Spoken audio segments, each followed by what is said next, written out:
Gas good morning তো কি সব ঠিক তো ঠিকঠাক থাকবে যেহেতু তোমরা এই জিনিসটা গ্যাস মাঠে এখন মারা ধান রয়েছে আর মা বললো জল নিয়ে আসতে তাই আমি জল নিয়ে যাচ্ছি। চলো মাঠের দিকে যাওয়া যাক। আমি কিন্তু মাঠে জল দিয়ে চলে এসেছি। আর গাইস কি বলবো, কালকে ধান দিয়ে মানে গা হাত পা পুরোটাই ব্যথা। আর আজকে মা বললো যে বাড়িতে দুটো গরু আছে, ওই দুটো জল টল দেখাবে, খেতে দিবি। ঠিক আছে, চলো দেখানো যাক তাহলে। তো সো গাইস ফাইনালি কিন্তু আমার গরু মোষ খর্দা হয়ে গেছে। আর গরু মোষ খর্দা দিতে একটা পোস্ট মাস্টার আমাদের বাড়িতে এসেছিলো।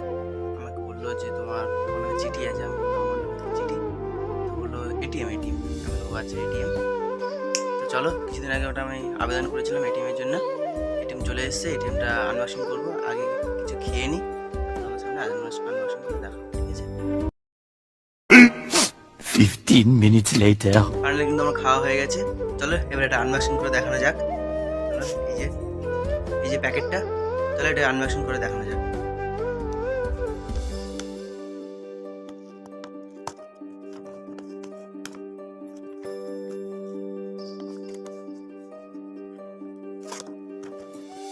এই যে এটা হচ্ছে এটিএম কার্ড। চলো ফাইনালি কিন্তু বাড়ি থেকে বেরিয়ে পড়েছি।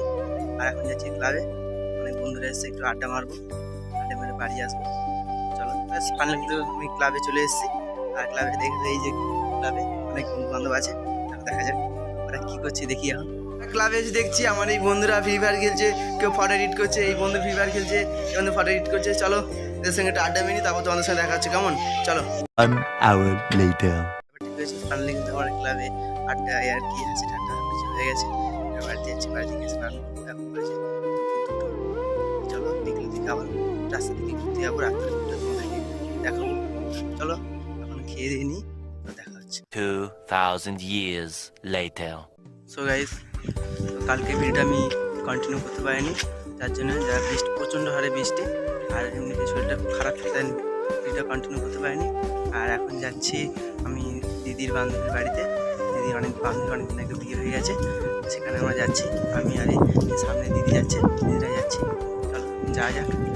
আর সো গাইস আমরা কিন্তু আছি এখন ফাঁকা রাস্তায়। আর ফাঁকা রাস্তায় পাশে দেখছি কত ধান রোয়া হয়ে গেছে। আর ধানগুলো যখন মানে ধান গাছগুলো যখন বড়ো হয়ে যাবে তখন কিন্তু দেখতে সেই লাগবে। আর এখন কিন্তু ধান রোয়া হয়েছে, সেই অবস্থায় সিনেমাটিক শট কিন্তু হেভি আসবে, হেভি যার সেরা লেভেলে। চলো একটা ধাক্কা নাকা সিনেমাটিক শট হয়ে যাবে।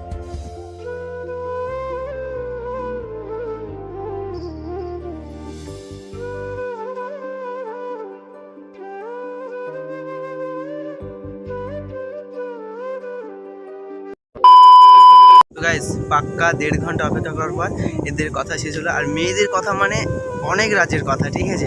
আর এদের সঙ্গে মানে সত্যি কথা বলতে অনেকদিন পর দেখা হয়েছে, অনেক কথা বেরোলো এদের মুখ থেকে। আর আমি তো ওদের পাশেই ছিলাম না, অন্য এক সাইডে ছিলাম, ওরা কথা বলছিল। আর দিদিরা তো গাইস দিদিরা বলছিল ফুচকা খাবে।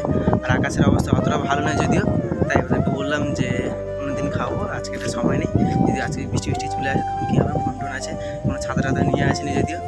চলো বাড়ির দিকে যাওয়া যাক। আর গাইস যদি তোমার কোনো বন্ধু এরকম দেখা টাকা না হয়, অনেকদিন পর দেখা হয়েছে, কেমন ফিলিংসটা কেমন আসে, তো তোমরা অবশ্যই কিন্তু আমাকে কমেন্ট বক্সে কমেন্ট করে জানাবে। তো আমার ভিডিও সাবস্ক্রাইব না করে দেখছো, তাদেরকে বলবো যে দাদা ভাই তোমরা আমার চ্যানেলকে সাবস্ক্রাইব করে নাও, সাপোর্ট করো। তো বলি ভিডিওতে অনেক নয়েজ আসতে পারে, নয়েজ মানে ফাঁকা রাস্তায় আছে, অনেকটা হাওয়া দিচ্ছে, তো এই জন্য কিছু মনে করো না, ঠিক আছে? A few moments later. Finally কিন্তু বাড়িতে চলে এসেছি। আজকে ভিডিওটা এই পর্যন্ত। যদি ভালো লাগে লাইক করবে, শেয়ার করবে, কমেন্ট করবে, ঠিক আছে? আর কি করছো গাইস, তোমরা কিন্তু অনেকে কিন্তু সাবস্ক্রাইব করছো না, সাবস্ক্রাইব না করে আমার ভিডিওগুলো দেখছো। তোমরা সাবস্ক্রাইব করে দেখা হচ্ছে পরের ভিডিওতে, ভালো ভালো ভিডিও আনবো। তখন tata, bye bye, and take care and love you guys.